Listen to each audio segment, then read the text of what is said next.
I tossed and turned all night and morning had come. My mind was racing trying to go over the events that got me killed, and the words death spoke to me. Fenrir was restless on the floor next to my bed. I was just about to give up sleep and speak out to Fenrir, when a loud roar snapped me from my thoughts. Fenrir shot off the ground and growled deeply. Demons? I asked. Lightning shot down my spine at the word. I was paralyzed with fear. I don't know where this mysterious courage came from, but I threw the blankets off me and ran out of the hut. Fenrir was chasing after me. Another loud roar rang out and I felt my skin crawl. It's coming from the graveyard, I said frantically. We ran towards the sounds. We got to the entrance to the graveyard and saw the massive crater from the night before. It was still flaming from the heat of the obsidian scythe crashing into earth. A bright shimmer momentarily blinded me. Another loud roar rang out and I confirmed the origins. What's that at the bottom of the crater? I asked Fenrir. He appeared to shrug his shoulders. I took a moment to admire Fenrir's beauty. He was a gorgeous wolf, full of personality. The magnificent creature was 5 feet tall on all fours. The muscles bulged under his fur and his gaze was paralyzing. His left eye was a deep molten gold color. His right eye was the kindest shade of sapphire blue. From the tip of his snout to the end of his tail was almost 9 feet long. His fur, black like the night, reflected with a purple hue. His paws could rival the largest hands of the largest warrior from my village. Truly the greatest of all the great beasts. His name was Fenrir, and he had been my best friend since I was 11. The loudest roar yet nearly knocked me to the ground and grabbed my attention. I looked back at the shimmering object in the center of the crater. It looked like metal of some kind. I examined the areas of the crater that didn't seem hot from the flames and made my way closer to it. It is a scythe, I whispered, loud enough for Fenrir to hear. I inched my way close until a voice yelled out, "Do not dare touch me, human." The voice called out. It sounded like it came from within the weapon itself. The sound made me jump and I replied, "You're alive?" I asked. I was one of the first, but alas my boy ... neither of us are alive. The voice replied. I was bewildered and I admired the fine craftsmanship of the scythe. Unlike the obsidian scythe that Death showed off last night, this silver scythe only had one face reflected in the blade. It was the head of a blue ox. It blurred and focused in and out of sight as if pushed by an invisible current. I noticed a symbol of an ox stamped proudly in blue on the sterling silver blade. The blade curved with a length of almost 2 feet. A long silver handle with a deep bend almost made the scythe look like a crescent moon. The handle was wrapped with brilliant shimmering golden grape vines. The ox yelled out and pulled my attention back to him. "Who are you?" I asked curiously. The ox's reflection huffed and seemed offended at my question. "How repulsive. I am the great beast Behemoth." The ox scoffed. All I could see was his face. The blue color of his fur began to look slightly purple. The ox's face was red with anger. I think he noticed I wasn't listening to him. "Behemoth?" I asked. Curiosity took over my mind and my imagination ran wild. "As in the behemoth from that tale of Job?" I asked. I remembered a priest sharing that story from a book he carried. "Show me respect, young man." The beast roared and blue smoke plumed from the scythe's blade. It enveloped me. "Don't you dare compare me to that sorry excuse of a creature that stole my name." Behemoth roared and his face appeared anguished, trapped inside the blade. "If you aren't that behemoth, then who are you?" I asked the great beast. I reached out and tried to grasp the handle of the scythe. A gust of wind rushed from the weapon and swayed my stance. I started to feel warm. Standing in the center of the flaming crater, I felt beads of sweat run down the back of my neck. Behemoth steadied his composure and spoke some more. "I am the Behemoth. The hand of God used to mold the universe and create all the land on all the stars and planets in our universe. I ran and roamed freely throughout space. Every step would create rock and molten land would form from the friction of my steps. Mountains rose in my wake and canyons formed from cracks the weight of hoofs. The blue ox looked at me proudly and impatiently as if waiting for something. Before I could speak, the ox continued. The most beautiful creature chased me for what seemed like an eternity. She was this large finned serpent. She dove and burrowed into the ground, racing behind me. It frustrated me while we were alive. She would bring water with her everywhere she went, and I thought she was ruining my perfect sculptures. Her name was Leviathan, Behemoth said. A deep sorrow took over his expression and he continued. We played this cat and mouse game for eons. Lands I made and oceans she formed crumbled to dust and evaporated countless times. Before death entered the universe, I don't know what happened, but one day he appeared in front of my path. A bold decision, I thought, and I tried to run him down. He raised his hand and the second I touched his skin I was transported into this weapon. The great beast clunked his head against the blade, and it vibrated with a long ring. What happened to Leviathan? I asked. I was starting to feel uncomfortable. I heard Fenrir whimper and bark as if he was also dying to hear how this story ends. The ox pulled himself together and continued. As soon as I was pulled into this prison, I was shown a reflection of Leviathan.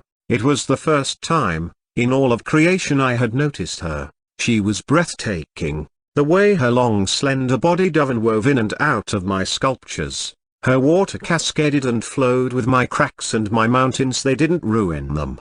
They enhanced them. I never appreciated her beauty before now, and it was too late. I called out to her not to attack death, but she touched his hand. She was sucked into the obsidian scythe you saw last night, Behemoth said. He looked like he was trying not to cry. I felt so bad for him. I tried to gather my thoughts to pull some words out for a condolence. It was too hot though. I felt a little lightheaded. I had so much I wanted to ask the beast, but I could not find the words. I was hot. It's getting warm, isn't it? I asked. The behemoth roared and more blue smoke shot out from the ground that the handle of the scythe had pierced. Behemoth laughed and roared. Thank you for listening to my history lesson. Now begone, young man, Behemoth said. Flames and blue smoke rose and burned hotter. The intense heat nearly made me pass out. The lack of sleep wasn't helping me with stamina. Right before I lost consciousness, I felt the familiar brush of Fenrir's body and I collapsed into it. I regained focus and watched as Fenrir jumped. He lifts both of us out of this massive crater now engulfed in flames with a single leap. We landed and I jumped off Fenrir's back. Thanks, bud, good boy. I praised him. I turned back to the crater and could make out Behemoth laughing in the reflection. He roared out again. Run away, mortals, and never show your face before me again, he warned. Fenrir and I looked at each other and turned to make our way towards the church. What a jerk. No wonder death left him behind. I told Fenrir, let's go check out the church, I said as we made our way in. It was my first time seeing the inside of the church. Construction had just finished a few days before I died. The building was mostly a large extravagant room filled with benches. In the far end of the room was a raised platform and a strange-looking wood box in the center. Next to the platforms were doors on either side. They lead into the back of the building. Let's go see what's back there, I whispered to Fenrir. Even though no one was here, I was still afraid of disturbing the place. We made our way in the back, and I was surprised that it held many more doors. Each one leads to a small square room of equal size. Each room had an extremely comfortable-looking bed in it. On each of the walls hung a small square of glass framed in wood. I walked over to one in one of the rooms and gazed at my reflection. The sight made me gasp. Fenrir, I yelled. He came running into the room as fast as I got the word out. I look the same as I did before I died. Wait. I stopped my celebration. On my throat was a large scar. It changed the color of the skin over my Adam's apple, off-white. It felt difficult to swallow for a moment. I kept the scar from my death, I said, rubbing the spot. Fenrir howled softly and raised his nose towards the ceiling. I noticed a scar on this throat also. You have one from where the priest slit your throat, I said sadly. I ran my hands through Fenrir's fur and felt sorry for a moment. My thoughts trailed off to how great we were at hunting. Memories of Fenrir and I wrestling older Viking in the village and winning. All these great accomplishments and grand things we had ahead of us, snuffed out in a moment. A thought flashed in my mind from moments before. Fenrir, you jumped like 50 feet into the air. What was that? I recalled the feeling of flying. Fenrir barked and kicked the wall behind him with his hind leg. It exploded into chunks of wood. Fenrir barked and jumped up and down proudly. Whoa, good boy, I said, bursting with excitement. I wonder if I can do that. I balled my hand into a fist and punched the mirror. It vanished as the wall splintered and cracked, then fell to the ground. Not as impressive as yours, but holy crap. I joined Fenrir in jumping. We were so excited at this found strength. Come on boy, let's go see what we can really do. I grinned. Fenrir chirped and squinted his eyes towards me. I knew the look upon his face well. The usual spot. Race ya? I laughed and dug my feet into the wood floor. It splintered beneath me. Go. It sounded like Fenrir barked the word and we were off. Our destination was a corner of our family's land where we had been chopping down trees for generations. My grandfather's words echoed in my mind in my father's voice.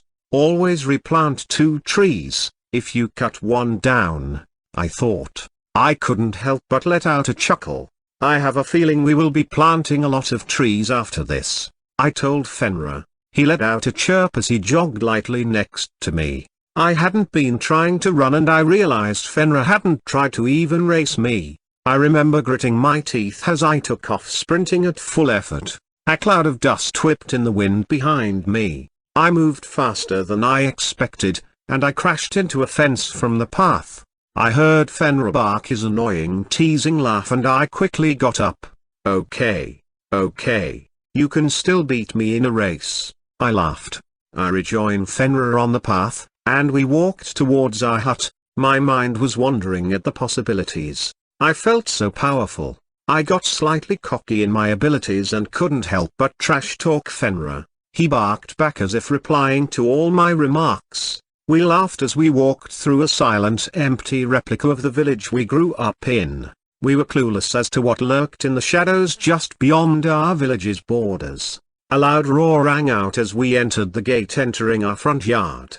We made our way behind our small stone hut and made our way to the forest's edge. Why does Fenrir keep roaring like that? I asked Fenrir. He seemed to shrug. I shrugged off that thought and tuned the sound out. I walked over to a stump and grabbed an axe that had been resting against it. Give me strength, Uncle Baldur, I spoke. I looked over the field.